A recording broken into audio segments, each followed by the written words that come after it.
үндсэн хуулийг бид нар ингээнээр ярих юм бол энэ бол нийгмийн гэрээний баримтчиг. Өөрөлдвөл төр иргэн хоёр хоорондоо ямар зүй зохистой харилцаатай байх вэ гэдэг баримтчиг. За хоёрдугаарт энэ бол ардчлалын баримтчиг. Өөрөлдвөл сонгогдох эрхийн тухай асуудлыг ярьж байгаа.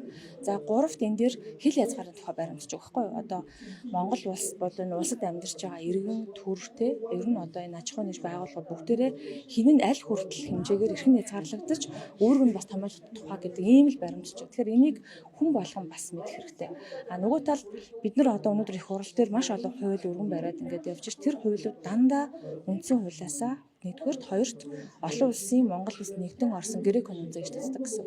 Тэгэхээр бид нар энийгээ сайн мэдчихэж энтэйгээ зөрчилдөж гин үгүй юу гэдгийг харах, энтэйгээ одоо уялдуулж дараагийн хуулиудаа явдаг учраас одоо энэ хуулийг бол хүн болгол одоо олж мэдэх хэрэгтэй. Ядаж тэн дээр байгаа 18 эрхийнхээ тухай асуудлыг тийм хүн бас ингээд ойлгоод мэдчих хэрэгтэй.